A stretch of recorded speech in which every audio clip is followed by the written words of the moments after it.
Hello नमस्कार दोस्तों, study आपसे दूर नहीं चैनल में आप सभी को स्वागत है। आज हम लोग प्रैक्टिस सेट का जो 11वां सीरीज लेकर के आए हैं और इस 11वां सीरीज से आपको बहुत ज़्यादा ही इम्पोर्टेंट क्वेश्चन देखने को मिलेगा। अगर वीडियो में अभी नए हैं तो वीडियो को अंत तक ज़रूर देखें, क्योंकि आप वीडियो के अंत तक बने रहिएगा तो इससे आपको बहुत ही ज़्यादा बेनिफिट्स होने वाला है। इसीलिए चलिए वीडियो को स्टार्ट करने से पहले मैं आप लोगों से रिक्वेस्ट करता हूँ, अगर चैनल पर नए हैं तो चैनल को सब्सक्राइब कर लीजिए और वीडियो को लाइक और शेयर जरूर करिए। पहला क्वेश्चन नंबर हमारा ये है, तो फर्स्ट क्वेश्चन के बारे में हम डिस्कस करते हैं।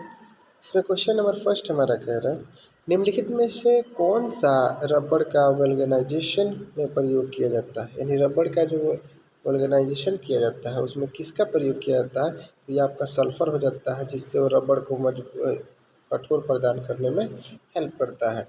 इसीलिए सी नंबर इसका करेक्ट जवाब हो जाएगा। और इसका क्वालिटी ये होता है कि ये रबर को क्या करता है कि इसमें मिल करके इसकी वल्गनाइजेशन का क्रिया को पूरा करता है, जिसमें ये उसको मजबूती प्रदान करता है सल्फर, ठीक ना। क्योंकि प्राकृतिक रबड़ जो होता है सल्फर को मिलाकर ही गर्म करने की क्रिया को ऑर्गेनाइजेशन कहते हैं। अगला क्वेश्चन हमारा है, आँख के किस भाग पर वस्तु का प्रतिबिंब बनता है। तो वस्तु का प्रतिबिंब हमारा जो बनता है दृष्टिपटल, यानी हम अंग्रेजी में उसको रेटिना कहते हैं। ऑप्शन नंबर डी इसका करेक्ट जवाब हो जाएगा। यानी रेटिना पर जो भी प्रतिबिंब बनता है तो वह बनता है। नेक्स्ट क्वेश्चन हमारा है, कास्टिक सोडा का रासायनिक नाम क्या होता है। यानी जो कास्टिक सोडा होता है उसका रासायनिक नाम क्या होता है। तो कास्टिक सोडा का रासायनिक नाम होता है सोडियम हाइड्रोक्साइड। यानी ऑप्शन नंबर सी इसका करेक्ट जवाब हो जाएगा। सोडियम हाइड्रोक्साइड को ही कास्टिक सोडा कहते हैं और कास्टिक सोडा इसका नाम पड़ता है, ठीक ना। अगर इसमें दिया है सोडियम कार्बोनेट को क्या कहते हैं। तो सोडियम कार्बोनेट को हम कहते हैं धुआं सोडा। यानी धुआं सोडा यानी वॉशिंग पाउडर में जिसका इस्तेमाल करते हैं सोडियम कार्बोनेट होता है। और उसके बाद आपसे क्वेश्चन है नेक्स्ट, इसमें सोडियम क्लोराइड, तो ये साधारण आपका नमक होता है। सोडियम नाइट्रेट का बात किया है तो सोडियम नाइट्रेट क्या होता है, ये होता है चिल्क साल्टपीटर के नाम से जाना जाता है, ठीक ना। नेक्स्ट क्वेश्चन हम लोग देखते हैं। क्वेश्चन नंबर 4 हमारा कह रहा है, डिप्लोपिया नामक बीमारी मानव के किस अंग को प्रभावित करता है। यानी डिप्लोपिया किससे संबंधित यह रोग है। यह आँखों से संबंधित रोग होता है, ठीक ना। डिप्लोपिया किससे संबंधित, आँखों से संबंधित यह बीमारी होता है जिसमें आँख की मांसपेशियों के पक्षाघात के कारण ये हो जाती है। और इसी के साथ आपको पता होना ट्रेकोमा भी आँख की बीमारी है, ये इसी से संबंधित होता है। और इसमें आपका ये सभी इसी से संबंधित है। और एक याद रखिएगा, एंजेना पेक्टोरियस हृदय से संबंधित ये रोग होता है। और नेक्स्ट क्वेश्चन हम लोग देखते हैं। क्वेश्चन नंबर 5, स्याही बनाने में कौन सा अम्ल का काम में लिया जाता है। यानी स्याही जब बनाते हैं तो उसमें किस अम्ल का प्रयोग किया जाता है। तो फ्यूमेरिक अम्ल, यानी फ्यूमेरिक अम्ल का इस्तेमाल स्याही बनाने के लिए हम लोग करते हैं। फ्यूमेरिक अम्ल बहुत ही ज़्यादा इम्पोर्टेंट होता है, जिसमें हाइड्रोजन के प्रतिस्थापन के फलस्वरूप यह अम्ल यौगिक द्वारा बनाया जाता है, ठीक ना। नेक्स्ट क्वेश्चन हम लोग देखते हैं। क्वेश्चन नंबर 6 हमारा कह रहा है, choose the correct passive form. यानी पैसिव बताना है, कह रहा है when do you take milk, तुमने कब दूध पिया या लिया। इस क्वेश्चन का हमारा आंसर हो जाएगा व्हेन डू यू, यानी सिंपल प्रेजेंट टेंस में है तो व्हेन इज क्या हो जाएगा, ऑब्जेक्ट हमारा मिल्क हो जाएगा। तो इसका सही हो जाएगा when is milk taken by you. देख लीजिए, टेक अगर कभी भी पैसिव बनता है तो उसका V3 होता है, तो टुक तो V2 हो गया, टेक सेम टू सेम। और बचा यहाँ, आप बताइए मिल्क में हम यहाँ पे एज इट इज़ लिखा गया है, क्योंकि हमको ऑब्जेक्ट का सब्जेक्ट बनाना है, ये गलत हो जाएगा। इसीलिए ऑप्शन नंबर बी हमारा सही हो जाएगा, when is milk taken by you. जो सब्जेक्ट होता है क्या हो जाता है, हमारा ऑब्जेक्ट हो जाता है। तो आप देखिए यहाँ पे सब्जेक्ट था, ऑब्जेक्ट हो जाएगा। आप एलिमिनेशन के थ्रू भी क्या कर सकते हैं, इजीली इसको सॉल्व कर सकते हैं। नेक्स्ट क्वेश्चन है हमारा, चूज द करेक्ट ऑप्शन। इसमें कर आई वॉन्ट रन दिया है, तो यहाँ पे क्या होगा, मैं दौड़ना चाहता हूँ या फिर कुछ और होगा। तो हमेशा देखिए I want to run is the correct answer. I am running, यहाँ ऑलरेडी जो है सिंपल प्रेजेंट टेंस से संबंधित क्वेश्चन है, तो इसमें जो मेन वर्ब का प्रयोग होगा V1 ही होगा, टू V1, इसीलिए यहाँ पे हमारा हो जाएगा आई वॉन्ट टू रन, मैं दौड़ना चाहता हूँ। नेक्स्ट क्वेश्चन है हमारा, क्वेश्चन नंबर हमारा 8 नंबर कह रहा है, इसमें स्पीच बताना है, इनडायरेक्ट स्पीच के बारे में जिक्र किया है। इसमें कह रहा है ही सेड और व्हाट इज़ ब्यूटीफुल प्लेस, यानी he said what is the beautiful place. इसमें आप बताइए, इसमें एक आश्चर्यचकित का बोध हो रहा है, तो इसमें एक्सक्लेम लगा सकते हैं सेड की जगह। तो इसमें देखिए एक्सक्लेम्ड यहाँ पे है आपका, he exclaimed with wonder that it was beautiful place, यानी ऐसे प्रश्न को हम exclaimed with wonder के साथ प्रयोग करते हैं इनडायरेक्ट में करते समय। बी नंबर करेक्ट आंसर हो जाएगा। चूज द सुटेबल वर्ब, यानी क्या करें, ईट दैट हॉट टुमारो, यहाँ पे क्या आंसर होगा हमारा, फ्यूचर परफेक्ट का बात कर रहा है तो विल बी हो सकता है, will be is the correct answer, यानी कल का बात है, फ्यूचर में हम क्या लगा सकते हैं, it will be hot tomorrow, कल अत्यधिक गर्मी होगा। या नेक्स्ट क्वेश्चन है, फिर इन द ब्लैंक्स कह रहा है, I dash dash living was since, ये कभी भी होगा, तो आप बताइए, या तो इसमें एम का प्रयोग हो नहीं सकता, इसलिए नहीं हो सकता कि ये क्वेश्चन जब भी आएगा तो किस में आएगा, परफेक्ट कंटिन्यूअस में आएगा, और परफेक्ट कंटिन्यूअस में आप लोग को पता होना चाहिए हैव बीन हैड बीन लगता है। इस क्वेश्चन में 10 नंबर का देखो, हैड के साथ बीन नहीं है, तो हमारा ये ही एगो हमारा आंसर करेक्ट हो जाएगा, क्योंकि आपको पता होना चाहिए सिंस और जो टाइम वर्ड होता है यह हमेशा किस टेंस के अंतर्गत आता है, लास्ट जो होता है, या तो प्रेजेंट परफेक्ट कंटिन्यूअस हो, या तो पास्ट परफेक्ट कंटिन्यूअस हो, या फ्यूचर परफेक्ट कंटिन्यूअस हो।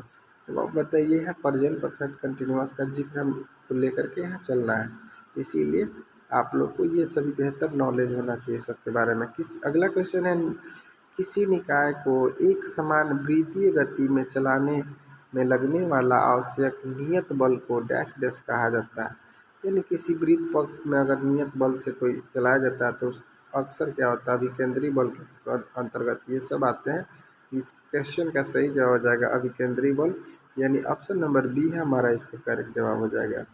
अगला क्वेश्चन हमारा है 12 नंबर क्वेश्चन है, सर्वोच्च न्यायालय के न्यायाधीश के रूप में योग्य होने के लिए एक व्यक्ति को उच्च न्यायालय में डैश डैश की न्यूनतम अवधि तक कार्य अनुभव होना चाहिए, मतलब वैसे व्यक्ति को कम से कम आपको 10 वर्ष तक जो होता है वकील के रूप में काम करना होता है, यानी अगर 10 वर्ष तक वह वकालत किया हो तो उसको मुख्य न्यायाधीश के रूप में योग्यता प्राप्त हो सकती है, क्योंकि यह आपका कथित वर्ड है, ठीक ना। इसमें कहता है कि अगर सर्वोच्च न्यायालय का न्यायाधीश बनना है तो सबसे पहले वो भारत का नागरिक होना चाहिए, ये जैसे कि आपका राष्ट्रपति के लिए जो रूल होता है वहीं इसका भी यहाँ रूल हो गया। उसका यदि कोई व्यक्ति लगातार 10 वर्षों तक एक या अधिक उच्च न्यायालय में वकालत किया हो तो वह क्या कर सकता है, न्यायालय मुख्य न्यायाधीश का जज बन सकता है। वह किसी भी उच्च न्यायालय में कम से कम 5 वर्षों तक न्यायाधीश भी रहा हो तो भी बन सकता है। राष्ट्रपति के विचार में वह कानून का विशेषज्ञ हो, यानी राष्ट्रपति ही इसका चयनित करते हैं, तो वह साफ साफ शब्दों में कहा जाए तो वह राष्ट्रपति के प्रति थोड़ा लॉयल हो, ठीक ना। अगला इसमें टॉपिक हमारा याद रख लीजिएगा कि उच्च न्यायालय का उल्लेख भारतीय संविधान के भाग 5 के अनुच्छेद जो भाग 5 के, यानी भाग कौन सा है हमारा, भाग 5 है, और आर्टिकल का बात करें तो 124 से लेकर के 147 के बीच जिक्र किया गया है। चलिए नेक्स्ट क्वेश्चन हम लोग देखते हैं। क्वेश्चन नंबर 13 हमारा कह रहा है, किसी तत्व का इलेक्ट्रॉनिक विन्यास 285, तो उस तत्व का नाम क्या हो सकता है, 285 यानी 13, और 13 में आता है आपका फॉस्फोरस, सॉरी 15, 13 में मैग्नीशियम, यहाँ पे आपका क्या हो जाएगा, फॉस्फोरस हो जाएगा, 15 होता है, ठीक ना। और इसका द्रव्यमान का बात करें तो 30.98 याद रख लीजिएगा।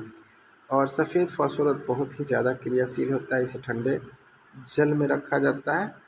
और यहाँ पे आपका इसी के साथ हम लोग चलते हैं नेक्स्ट क्वेश्चन। मैग्नीशियम का तो 10 होता है, बाय मिस्टेक मेरे मुंह से निकल गया था, और उस मैग्नीशियम का हमारा 10 हो जाता है, ठीक ना, इसका इलेक्ट्रॉनिक विन्यास। और उसके बाद कैल्शियम, कैल्शियम कैल्शियम नहीं है, यहाँ पे आपका क्लोरीन, यानी क्लोरीन का कितना होता है आप लोग बताइए। सोडियम का 12, सल्फर, सल्फर का भी आप लोग बता दीजिए। सोडियम का 11 होता है, ठीक ना। और कैल्शियम का पूछा है, तो यहाँ पे आपका अगर कैल्शियम पूछ देता तो आप क्या करते, इसका कितना होता तो 20 होता है, याद रखिएगा। नेक्स्ट क्वेश्चन हमारा चलते हैं 14 नंबर क्वेश्चन कह रहा है बर्फ पानी पर इसलिए तैरता है क्योंकि उसका घनत्व पानी की अपेक्षा कम होती है, इसीलिए 14 नंबर क्वेश्चन का सही जवाब हो जाएगा बर्फ का घनत्व पानी की अपेक्षाकृत कम होता है, यानी इसीलिए उसका घनत्व जितना कम होगा वो ऊपर ही तैर जाएगा, और जिसकी घनत्व जिसकी अपेक्षा ज़्यादा होती है वो उसमें डूब जाता है। समुद्र में डूबी वस्तु का पता लगाने के लिए किस यंत्र का प्रयोग करते हैं, तो सबसे पहले आपको इस क्वेश्चन के लिए हम लोग ऑप्शन नंबर ए कर लेंगे, क्योंकि समुद्र में डूबी हुई वस्तुओं को पता लगाने के लिए सोनार का इस्तेमाल करते हैं गोताखोर, ठीक ना। रडार का संकेत सूचनाओं के लिए, यानी वैसे जैसे कि आप इसमें आप ऐसे ऐसे ऐसे चीज़ अंतरिक्ष में जैसे हवाई जहाज़ जा रहा है, उससे हम क्या रडार से इस्तेमाल कर सकते हैं, रडार का इस्तेमाल करके उसका कर सकते हैं। सोनार का फुल फॉर्म पूछेगा तो सोनार का फुल फॉर्म आप लोग ज़रूर जानिए। सोनार का फुल फॉर्म हो जाता है S for sound, S for sound, N for navigation, navigation, navigation, और आपका एंड क्या हो जाता है रेंजिंग, RANIGING, ठीक ना। ये सोनार का साउंड, नेविगेशन एंड रेंजिंग इसका फुल फॉर्म होता है। आप लोग को इसका सभी चीज़ें याद रखनी होगी। नेक्स्ट क्वेश्चन है रामधारी सिंह दिनकर का जन्म कहाँ हुआ था, यानी रामधारी सिंह दिनकर का जन्म बेगूसराय के सिमरिया में हुआ था, यानी बेगूसराय के सिमरिया नामक गांव में हुआ था। ऑप्शन नंबर बी इसका करेक्ट जवाब हो जाएगा। अगला है क्वेश्चन नंबर 17। स्वर्ण स्वर्ण शस्य पर पद तल लुंठित उपर्युक्त किनकी उक्ति है, यानी यह पंक्ति किसके द्वारा लिखी गई है, तो सुमित्रानंद पंत द्वारा यह पंक्ति लिखी गई है। क्योंकि आपको पता होना चाहिए स्वर्ण जो है स्वर्ण शस्य पर पद तलुक लुंठित, यह सुमित्रानंद पंत की पंक्ति है, जिनमें उन्होंने कहा है भारत माता की धरती बहुत उपजाऊ है, उसी से संबंधित यह प्रश्न है। अगला है नाद रिझी तन देत मृग नरधन हेतु समेत उपर्युक्त दोहा किनकी है, तो ये कबीर की, ये सॉरी रहीम की है जो दोहा है। इसमें कहते हैं नाद रिधि तन देत मृग, यानी जब उसको ऐसा प्रतीत होता है कि उसको किसी चीज़ को मतलब मोहक हो जाती है, तो उसमें मतलब इतना खो जाता है कि अपने जान का भी क्या परवाह नहीं करता है, वही चीज़ें हैं। इसमें क्वेश्चन नंबर 18 का ऑप्शन नंबर ए करेक्ट जवाब हो जाएगा। अगला क्वेश्चन है राम राज्य कौन सा समास है, यानी राम राज्य के अंतर्गत कौन सा समास, राम के लिए राज्य यानी तत्पुरुष समास। आपको पता होना चाहिए तत्पुरुष समास में का के किए वगैरह सब आता है, ये तत्पुरुष समास हो जाएगा। नेक्स्ट क्वेश्चन है पतन का विपरीत शब्द, पतन में होता है उसका विन्यास खत्म होना, तो उत्थान होना चाहिए, उत्थान is the correct answer, option number ये करेक्ट हो जाएगा। नेक्स्ट है प्रत्यास्थता सीमा में अनुदैर्ध्य प्रतिबल और अनुदैर्ध्य विकृति का अनुपात को कहते हैं, यानी अनुदैर्ध्य प्रतिबल और अनुदैर्ध्य विकृति को यंग गुणांक कहते हैं, यंग गुणांक यानी वाई से सूचित करते हैं। ऑप्शन नंबर ए इसका करेक्ट जवाब हो जाता है, इसको वाई से सूचित करते हैं। एक लोलक का आयाम ए है और एक पूर्ण दोलन में तय की गई दूरी का मान होता है, यानी एक लोलक का मान दिया हुआ है और एक दोलन पूरा करने में जो दूरी होता है वो क्या कहलाता है। इस क्वेश्चन का सही जवाब हो जाएगा हमारा वह 4A होगा, यानी उससे 4 गुनी रेडिएशन, यानी आपको पता नहीं एक दूरी तय करने में 4 गुने आयाम होता है, तो आयाम का वैल्यू ऑलरेडी ये दिया है, तो 4 into A is the correct answer. Next question हम लोग देखेंगे, क्वेश्चन नंबर हमारा 24 है, 23 नंबर क्वेश्चन है। सरल लोलक का आवर्तकाल t और लोलक की लंबाई l के बीच का ग्राफ क्या होता है? तो ये जो ग्राफ होता है परवलयाकार होता है, यानी आपका ऐसे करके बनेगा। ये मान के चलिए आपका t टाइम हो गया और ये l लंबाई हो गया। इसका जो ग्राफ बनेगा ऐसे बनेगा, ठीक ना। ये आपका परवलयाकार होता है। ऑप्शन नंबर डी इसका करेक्ट जवाब हो जाएगा। नेक्स्ट क्वेश्चन है हमारा, सुप्तगीन निम्न में से किसका गुलाम था? यानी सुप्तगीन किसके साथ आया था और वह किसका गुलाम था? तो सुप्तगीन के बारे में बात करें तो प्रारंभ में अल्पतगीन का गुलाम था, यानी सबसे पहले यह अल्पतगीन का गुलाम था, यानी ऑप्शन नंबर सी इसका करेक्ट जवाब हो जाएगा। और गुलाम के प्रतिभा में प्रभावित होकर उसे अपना दामाद बना लिया और अमीर उल उमरा की उपाधि से सम्मानित किया गया, ठीक ना। नेक्स्ट क्वेश्चन हम लोग देखते हैं 25 नंबर क्वेश्चन। 25 नंबर क्वेश्चन हमारा,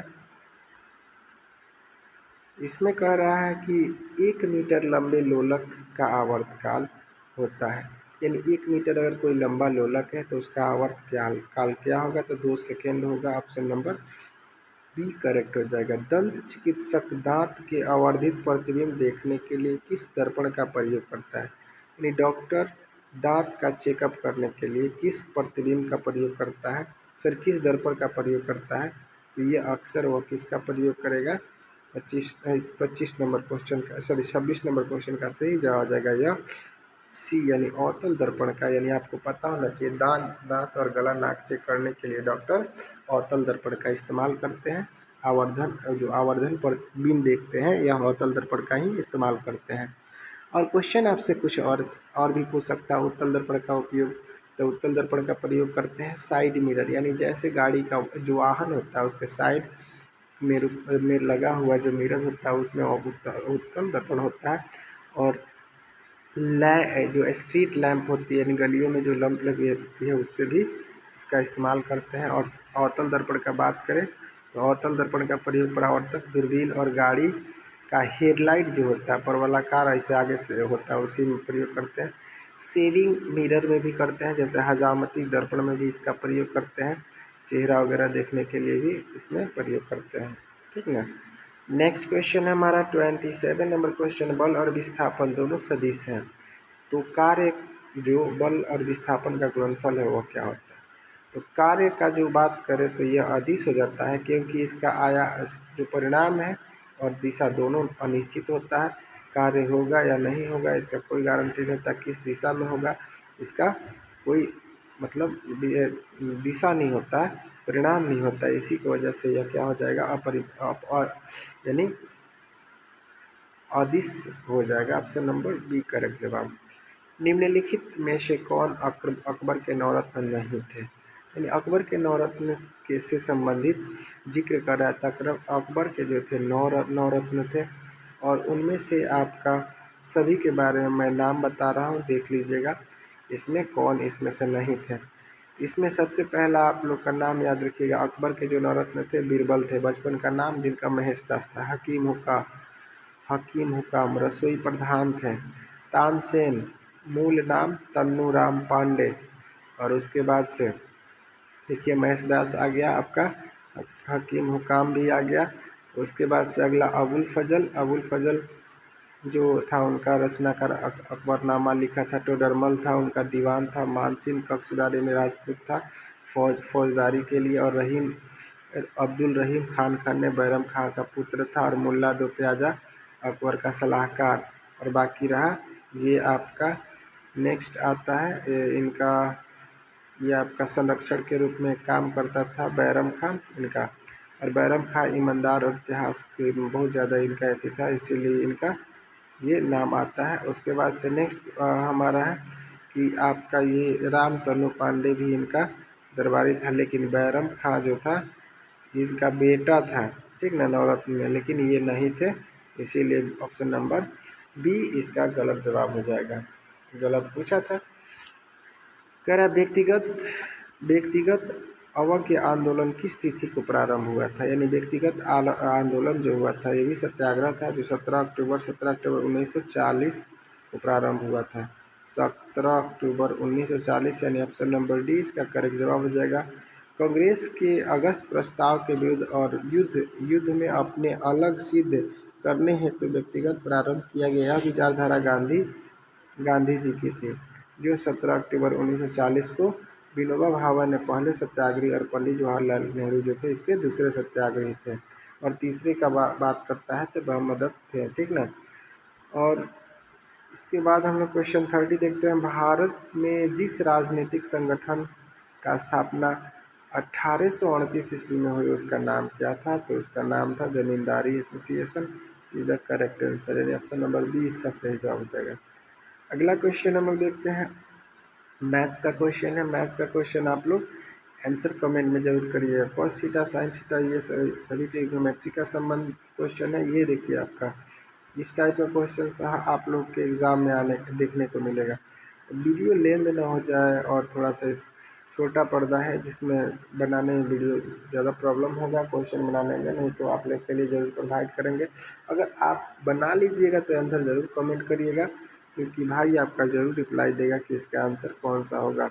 मैं तो आंसर आपका करवा सकता हूँ, लेकिन आप भी थोड़ा सा कुछ मेहनत करिएगा जिससे आपको भी इसका बेनिफिट्स होगा। तो इस क्वेश्चन का आंसर आप लोग जरूर कमेंट में करिएगा। देखिए यहाँ पे जो भी क्वेश्चन है 36 तक क्वेश्चन अब आपका मैथ्स का है। 37 में हम आते हैं। 37 आपका जो है रीजनिंग से संबंधित क्वेश्चन है, इसका भी आंसर आप लोग कमेंट करिए। 38 के बाद हम लोग चलते हैं नेक्स्ट 39 क्वेश्चन आप स्क्रीनशॉट ले लीजिए और उसके बाद से इसको बनाने का प्रयास करिए और उसका आंसर ज़रूर कमेंट करिए। तब तक हम लोग नेक्स्ट क्वेश्चन जो है 41 के बारे में जिक्र करते हैं। एमनेस्टी इंटरनेशनल नामक संस्था किस क्षेत्र में कार्य करती है, यानी एमनेस्टी किससे संबंधित कार्य करती है, तो मानव से संबंधित यह कार्य करती है और यह मानव अधिकार की रक्षा करती है। ऑप्शन नंबर इसका डी करेक्ट जवाब हो जाएगा। मानव संवाद यानी सहकारी संवाद मनाने वाली यह ग्रेसिव ऑक्सटीन की यह एक यानी ग्रैनविल अस्टीन और एन बिल्च प्रमुख थे इस पार्टी के, ठीक ना।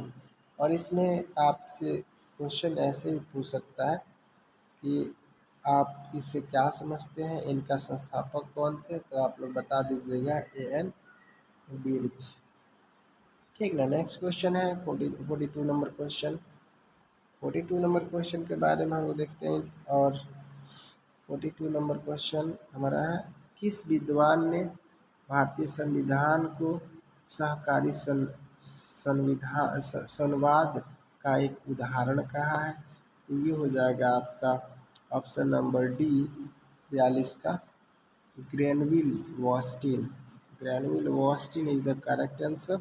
नेक्स्ट क्वेश्चन हम लोग देखते हैं, दक्षिणापथ की पदवी पहले किसने ग्रहण किया था, यानी दक्षिणापद जो पदवी था उसको धारण करने वाले व्यक्ति कौन थे, तो यह सातकर्णी थे, यानी श्री सातकर्णी वन थे। यही इसका करेक्ट जवाब हो जाएगा। कर्ण राजवंश का संस्थापक कौन था, यानी कर्ण राजवंश का संस्थापक कौन था, इनका नाम हो जाता है आपका वासुदेव कर्ण, यानी ऑप्शन नंबर सी इसका करेक्ट जवाब हो जाएगा। इनका पूरा नाम वासुदेव कर्ण था। इन्होंने कर्ण राजवंश का स्थापना किया था। श्रवण बेलागोला में गोमतेश्वर की मूर्ति का निर्माण किसने करवाया था, यानी श्रवण बेलागोला में जो मूर्ति गोमतेश्वर जी का बना था उसको बनाने वाला व्यक्ति था चामुंड राय, यानी ऑप्शन नंबर डी इसका करेक्ट जवाब हो जाएगा। और इसके बाद हम लोग नेक्स्ट क्वेश्चन देखते हैं। और अगर आपसे पूछेगा कि इस मूर्ति की लंबाई कितनी है तो आप बताइएगा 57 फीट, यानी 57 फीट इसकी लंबाई थी, ठीक ना। नेक्स्ट क्वेश्चन हम लोग देखते हैं, निम्नलिखित में से किस विचार का संबंध जयप्रकाश नारायण से नहीं है, यानी जयप्रकाश नारायण के से संबंधित वह विचार कौन सी नहीं है, तो ये हो जाता है चौखम्बा राज्य, यानी चौखम्बा राज्य का संबंध जयप्रकाश नारायण से नहीं है। और डॉक्टर राम मनोहर लोहिया समाजवादी के कट्टर समर्थक थे तथा इन्होंने चौखम्ब राज्य का संकल्प प्रस्तुत किया था। तो यह किसकी कथन थी? राम मनोहर लोहिया की थी। ठीक ना। नेक्स्ट क्वेश्चन हम लोग देखते हैं। और जयप्रकाश नारायण का जो संवाद थी, बातें थी, तो वह थी समाजवादी, समग्र क्रांति, दल विहीन प्रजातंत्र, सहकारी कृषि का समर्थन, ये सभी चीज़ों पर यह बल देते थे। ठीक ना। नेक्स्ट क्वेश्चन देखते हैं। 47 नंबर क्वेश्चन हमारा, निम्नलिखित में से कौन सी एक समिति संसद की अस्थायी समिति नहीं है? यानी संसद की अस्थायी समिति के रूप में वित्त मंत्रालय यानी परामर्शदायी समिति नहीं होती, यानी वित्त मंत्री को जो सलाह देती है वह समिति जो है संसद की अस्थायी समिति नहीं है। और बाकी आपका लोक लेखा समिति, प्राक्कलन समिति और लोक उपक्रम समिति, ये सभी जो है अस्थायी समितियों के अंतर्गत आती हैं। कुछ आप लोगों के लिए कुछ बातें हैं जो याद रख लीजिएगा। अस्थायी समिति के अंतर्गत कुछ 10 चीज़ें आती हैं, उसको याद सुन लीजिएगा, रिमेम्बर रखिएगा। लोक लेखा समिति अस्थायी समिति के अंतर्गत आती है।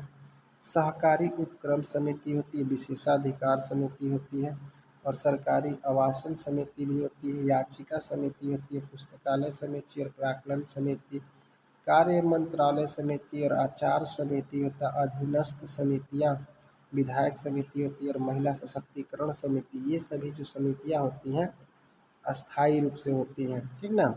नेक्स्ट क्वेश्चन है हमारा क्वेश्चन नंबर 48। सोमनाथ को जीतकर लौटते समय महमूद कच्छ के खाड़ी के रास्ते क्यों गया? यानी वह कच्छ के खाड़ी के से होकर के क्यों गया? क्योंकि सामान्य रास्ते को भोज परामर रोक रखा था। यानी भोज राज्य के जो शासक थे, सोमनाथ को यह जीत करके लौट रहा था, तो इसको ये भोज परामर उन्हें रोक लेते थे। इसीलिए राजा भोज की राजधानी कहाँ थी? तो आप लोग को पता होना चाहिए, यह धारा नगरी थी। उन्होंने अपनी राजधानी में सरस्वती मंदिर का निर्माण भी करवाया था भोजों ने। और महमूद ने 1025 में सोमनाथ मंदिर पर आक्रमण किया, और उस समय गुजरात का शासक जो था भीम प्रथम था, और महमूद के कुछ सामान सिंध जाटों ने छीन लिया था। जब लूट करके जा रहा था तो उससे कुछ सिंधी राज्य के नेताओं ने उनसे उसका माल लूट लिया था। अगला है मोपला विद्रोह 1921 में जो हुआ था वह कहाँ पे हुआ था? तो ये आपका हो जाएगा मालाबार में हुआ था। लेकिन मोपला विद्रोह जो 1921 में हुआ था मालाबार, जो केरल राज्य का एक जिला है, और यहीं पे यह हुआ था। और इस विद्रोह का शुरुआत काश्तकारों पर जमींदारी का अत्याचार के विरुद्ध किया गया था। यानी काश्तकार जो थे वह जमींदारी के अत्याचारी को लेकर के विरोध किया था। और मोपला विद्रोह जो था बहुत ही हिंसक था, और इस विद्रोह को सांप्रदायिक ओर धकेल दिया गया। ठीक ना। नेक्स्ट क्वेश्चन देखते हैं। शिमला समझौता 1972 पर किनके द्वारा हस्तांतरण किया गया था, हस्ताक्षर किया गया था? तो ये हो जाएगा इंदिरा गांधी और Zulfikar Bhutto, option number B. 1972 के समय जो प्रधानमंत्री भारत की हुआ करती थी वह इंदिरा गांधी थी, और इन्हीं के द्वारा, और पाकिस्तान के जो राष्ट्रपति थे जुल्फिकार अली भुट्टो द्वारा हस्ताक्षर किया था। 2 जुलाई 1972 को शिमला समझौता हुआ था। इसके तहत एलओसी निर्धारित किया गया था। दोनों पक्ष विवादित मुद्दों पर द्विपक्षीय स्तर पर और शांतिपूर्ण तरीके से निपटाने पर सहमति व्यक्त किया था।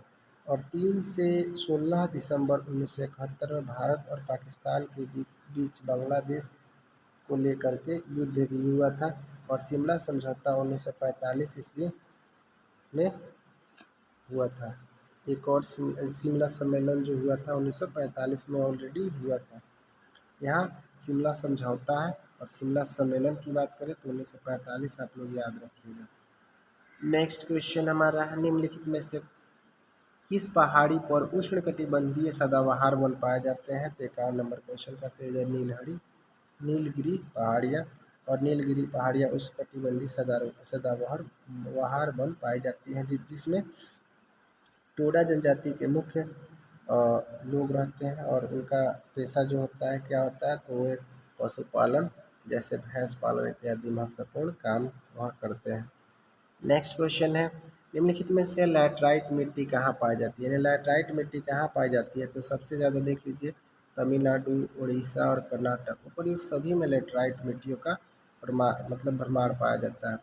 सिंधु गंगा के मैदान की नई जलोढ़ मिट्टी किस नाम से जानी जाती है, यानी सिंधु गंगा की जो नई जलोढ़ मिट्टी होती है उसको खादर कहते हैं, खादर के नाम से वह प्रसिद्ध है। नेक्स्ट क्वेश्चन हम लोग देखते हैं, बाघ परियोजना कब प्रारंभ की गई थी, यानी बाघ जो परियोजना हुई थी कब प्रारंभ की गई थी, तो 1973 इसका करेक्ट जवाब हो जाएगा। 1973 में इसका स्थापना किया गया था। हाथी परियोजना का बात करें तो 1992 याद रख लीजिएगा, यानी 1992 1992 एलिफेंट प्रोजेक्ट के बारे में चर्चा करता है। और बाघों, और आप लोग से क्वेश्चन पूछेगा कि 2018 में सबसे अधिक भारत में बाघों की संख्या कितनी थी, तो ये हो जाएगा 526। और किस प्रदेश का बात करेगा तो अधिकतर सबसे पहले यह गणना किया गया था 526, मध्य प्रदेश में इसका जिक्र किया गया था, ठीक ना। नेक्स्ट क्वेश्चन हम लोग देखते हैं, 55 नंबर क्वेश्चन के बाद आपका जो अगला क्वेश्चन है, अगला क्वेश्चन के बारे में हम लोग देखते हैं। क्वेश्चन नंबर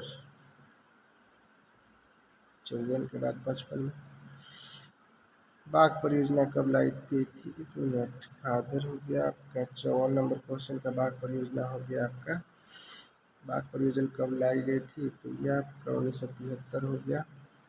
अगला है, भारत में यूरेनियम कहाँ पाई जाती है, तो भारत में यूरेनियम का जिक्र अगर करें तो भारत में यूरेनियम सबसे ज़्यादा सिंह भूमि में पाया जाता है, यानी ऑप्शन नंबर सी करेक्ट जवाब हो जाएगा। और सिंह भूमि कहाँ पाया जाता है, तो किस राज्य का है, तो ये झारखंड का भाग है जहाँ पे सबसे ज़्यादा यूरेनियम का भंडार है। अगर आपसे क्वेश्चन पूछे सबसे अधिक यूरेनियम का उत्पादन कौन सा देश करता है, तो ये आपका हो जाएगा कजाकिस्तान, ठीक ना। नेक्स्ट क्वेश्चन आपका, नेपाल अगर किसी संबंधित इसमें है तो आपका कागजी अखबार, अखबार का ये अखबारी कागज़ से संबंधित है। और कोलार जो है सोना के लिए प्रसिद्ध है। और सोनार आपका नेविगेशन, आप लोग को जस्ट पिछले क्वेश्चन में बताया कि सोनार एक प्रकार का ऐसा यंत्र है जिससे समुद्र के अंदर वस्तुओं का पता लगाया जाता है। निम्नलिखित पर विचार कीजिए, कह रहा है कि उपर्युक्त में उत्तर से दक्षिण की ओर अनुक्रम कौन सा है, तो उत्तर से दक्षिण का अनुक्रम किसका है, तो आपका क्वेश्चन सही जवाब हो जाएगा। सबसे उत्तर में आपका आता है महादेव की पहाड़ी, यानी ऑप्शन नंबर ए इसमें सब में, इसमें दोनों तो नहीं होगा, महादेव पहाड़ी सबसे उत्तर में आता है। उसके बाद से आपका सतपुड़ा की पहाड़ी यानी 3, यानी ऑप्शन नंबर सी करेक्ट जवाब हो जाएगा। सबसे उत्तर में महादेव की पहाड़ी आता है और उसके बाद से आपका सतपुड़ा आता है और उसके बाद सह्याद्री आता है। नेक्स्ट क्वेश्चन हम लोग देखते हैं, जनगणना 2011 के अनुसार भारत में निम्नलिखित में से किस राज्य में से किसकी जनसंख्या उत्तर प्रदेश के बाद सबसे अधिक रही थी, यानी उत्तर प्रदेश के बाद सबसे अधिक जनसंख्या वाला Maharashtra, option number B correct जवाब हो जाएगा। नेक्स्ट क्वेश्चन, 10 डिग्री चैनल पृथक करता है, 10 डिग्री चैनल को पृथक करने वाला वह होता है Andaman Nicobar, option number A इसका करेक्ट जवाब हो जाएगा। अगर वही 9 डिग्री का चैनल का बात करें तो लक्षद्वीप और मिनिकॉय आ जाता है, 8 डिग्री चैनल मालदीव और मिनिकॉय आ जाता है, ठीक ना। नेक्स्ट क्वेश्चन हम लोग देखते हैं, 59 नंबर, ब्रह्मपुत्र नदी तिब्बत में किस नाम से जानी जाती है, ब्रह्मपुत्र को सांगपो के नाम से जाना जाता है, ब्रह्मपुत्र को तिब्बत में सांगपो के नाम से उल्लेखित किया जाता है। नेक्स्ट क्वेश्चन हमारा है कि इनमें पंचायत समिति का अंग कौन सा है, यानी पंचायत के अंतर्गत कौन सी समिति आती है, इसमें बताना है। आपका दिया हुआ है ग्राम पंचायत या फिर सॉरी ग्राम सभा या सेवक समिति या प्रमुख या नगर पंचायत। तो इस क्वेश्चन का सही जवाब हो जाएगा प्रमुख जो होता है इसका, इस समिति का अंग होता है। अगला क्वेश्चन हम लोग देखते हैं, किसी विशेष वर्ग या समूह को हितों को बढ़ावा देने वाले संगठन किस नाम से पुकारा जाता है, तो उस संगठन को हम कहते हैं हित समूह, यानी हित से संबंधित है तो इसीलिए हित समूह इज द करेक्ट आंसर। सर्वोच्च न्यायालय के किस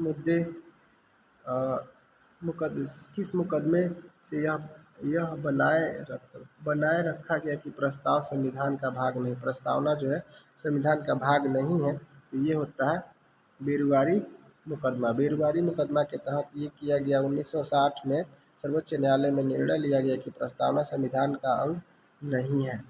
नेक्स्ट क्वेश्चन है, संयुक्त राष्ट्र संघ की राजकाज की भाषाएं क्या है? जो ये संयुक्त राष्ट्र संघ की राजकाज की भाषाएं हैं, वहाँ की जो लैंग्वेज है वह क्या है? तो अंग्रेजी और फ्रेंच है। Option number B is the correct answer, यानी दो ही संयुक्त राष्ट्र की जो भाषाएं हैं अंग्रेजी और फ्रेंच में ही वहाँ वर्क होता है। संयुक्त राज्य यानी यूएन की स्थापना कब की गई थी? 1945, आप सबको पता होना चाहिए, लेकिन डेट पूछ दिया है तो अक्टूबर में, आप लोग को याद होना चाहिए अक्टूबर, यानी 24 October 1945 is the correct answer. Next, how to avoid a climate disaster पुस्तक के लेखक कौन है? 65 नंबर क्वेश्चन का ऑप्शन नंबर बी करेक्ट जवाब हो जाएगा बिल गेट्स, यानी इसके बिल गेट्स जो हो जाएंगे राइटर हो जाएंगे।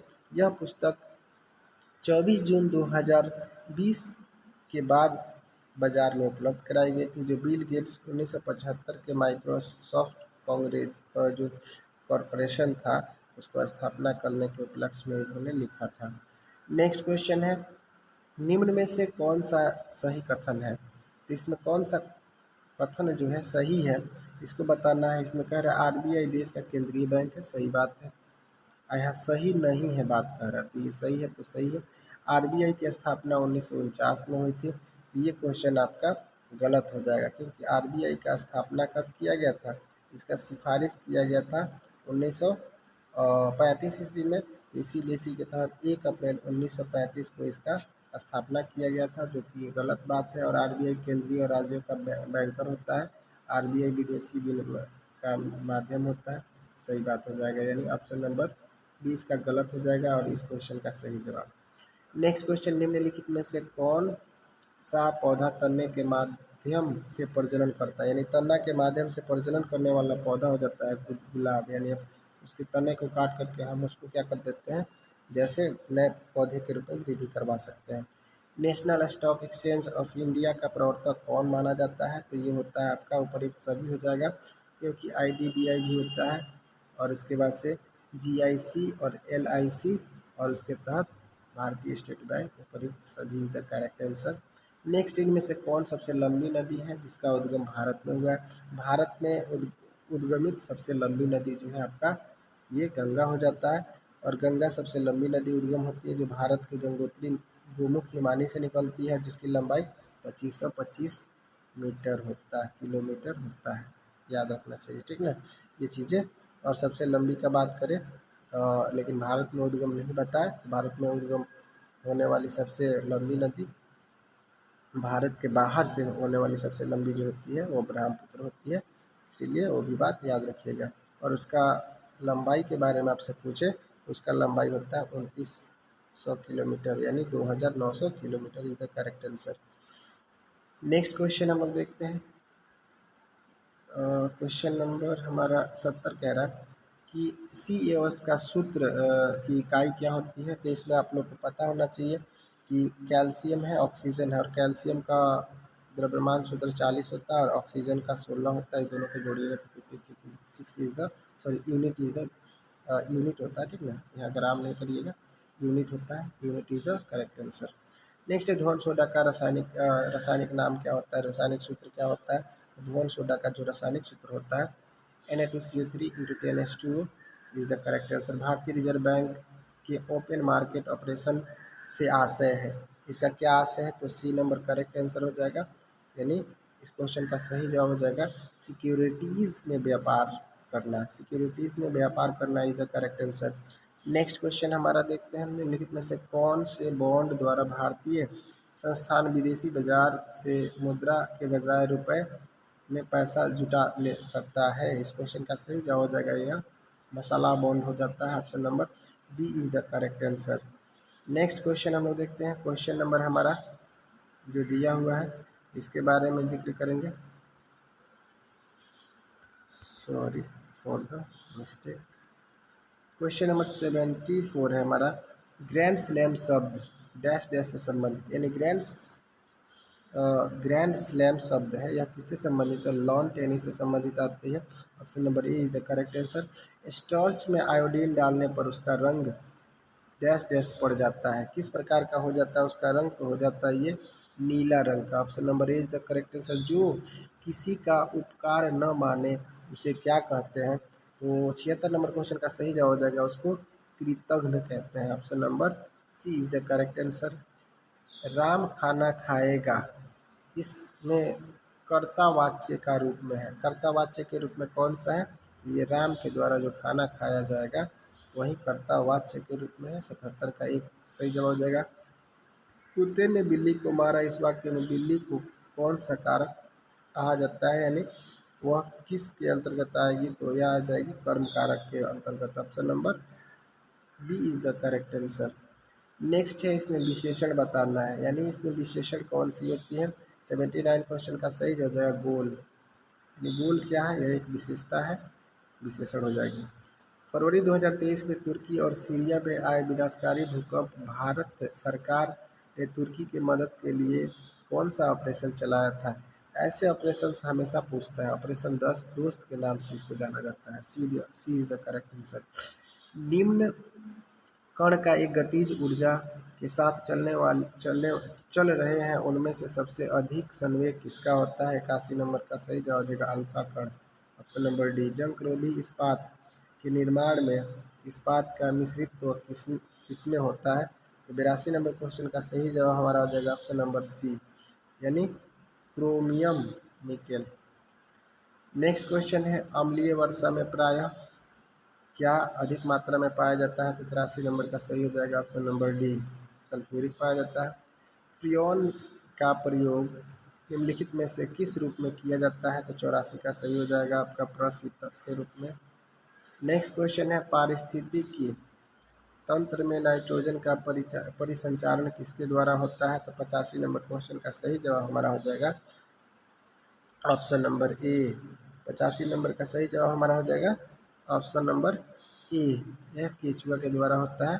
नेक्स्ट है, कवक कवक द्वारा फैलने वाली बीमारी कौन सी होती है। कवक द्वारा फैलने वाली बीमारी जो होती है वलन क्रीम यानी रिंग वर्म होता है, यह कवक द्वारा प्रसारित होता है। मानव त्वचा का रंग देने वाला जो होता है वो किसके वजह से होता है, मानव त्वचा का रंग जो होता है मेलानिन के कारण होता है। ऑप्शन नंबर यह ए करेक्ट हो जाएगा।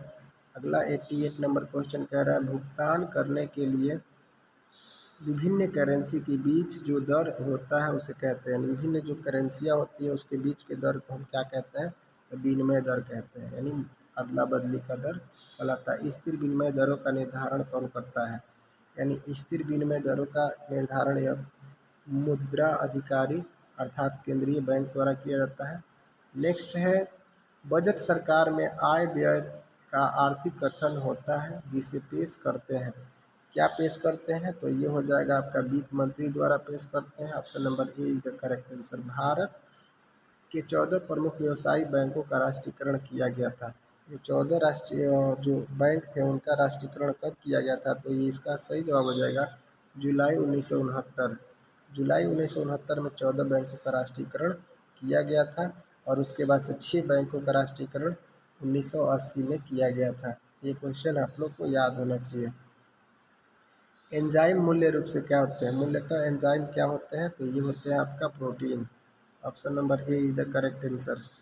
जॉर्जिया मेलोनी किस देश की पहली प्रधानमंत्री के रूप में चुनी गई है, तो ये हो जाती है आपका इटली। इटली की पहली प्रधानमंत्री का नाम पूछे तो जॉर्जिया मेलोनी आप लोग को याद होना चाहिए, करंट अफेयर्स का क्वेश्चन है। निम्नलिखित में से 52वां दादा साहब फाल्के पुरस्कार किसे दिया गया, बहुत ही ज़्यादा इम्पोर्टेंट क्वेश्चन है। ये हो जाते हैं आपका आशा पारेखे जी, यानी आशा पारेखे को यह 52वां दादा साहब फाल्के पुरस्कार से सम्मानित किया गया है, जो कि एक अभिनेत्री है। नेक्स्ट क्वेश्चन है हमारा, डॉक्टर बाबा साहब अम्बेडकर की 70 फीट ऊंची प्रतिमा स्टेच्यू ऑफ नॉलेज यानी स्टेच्यू ऑफ नॉलेज का अनावरण कहाँ किया गया है, तो इस 95 नंबर क्वेश्चन का सही जवाब हो जाएगा ऑप्शन नंबर ए, यानी लातूर जो कि महाराष्ट्र राज्य में स्थित है। और इसका अनावरण कब किया गया था, तो इनकी 121वीं जयंती में 13 अप्रैल 2023 को इसका अनावरण किया गया है। उसके बाद नेक्स्ट क्वेश्चन हम लोग देखते हैं। इसमें बताना है कौन सा सेंटेंस में सफिक्स हो जाएगा। It was his sheer foolish, यानी इस क्वेश्चन में सही जवाब आपका क्या हो जाए, फुलिशनेस, यानी foolishness is the correct answer हो जाएगा। निम्नलिखित में से प्रीफिक्स बताना है। The boss told me to, मतलब जो वो बॉस थे वो हम मुझसे कहें रिपोर्टेड स्पीच में, तो क्या कहें, री राइट करने के लिए, पुनः लिखने के लिए कहें। द रिपोर्ट, जो रिपोर्ट था उसको पुनः लिखने के लिए, रीराइट मतलब पुनः लिखने के लिए कहें। उसकी आवाज़ बहुत प्यारी है, इस क्वेश्चन में उसकी आवाज़ बहुत प्यारी है, इस क्वेश्चन का सेंटेंस क्या हो जाएगा, his voice is very sweet. His voice is very sweet is the correct answer. Option number A इसका सही जवाब हो जाएगा। नेक्स्ट क्वेश्चन है 99 number question. He felt PT dash dash the poor, यानी वो गरीबों से कैसा महसूस करता है, तो फॉर यानी गरीबों के लिए पीटी महसूस करता है, इस क्वेश्चन का सही जवाब हो जाएगा। 100 नंबर क्वेश्चन हमारा कह रहा है निम्नलिखित में से करेक्ट स्पेलिंग, इसमें से कौन सा स्पेलिंग है जो करेक्ट है, तो इसमें सब कॉमेट का मीनिंग है, यानी कमेटी का मीनिंग है। तो कमेटी होता है COMMI, उसके बाद से डबल टी डबल ई, देख लीजिए लास्ट में डबल टी डबल ई, यानी ऑप्शन नंबर ए करेक्ट है। यहाँ पे डबल टी नहीं है, इसमें है डबल टी है लेकिन यहाँ डबल एम नहीं है, इसमें है लेकिन डबल टी नहीं, इसीलिए ए नंबर करेक्ट हो जाएगा। उम्मीद करते हैं वीडियो पसंद आया, अंत तक बने रहने धन्यवाद। मिलते हैं नेक्स्ट वीडियो में। Thank you for the watching.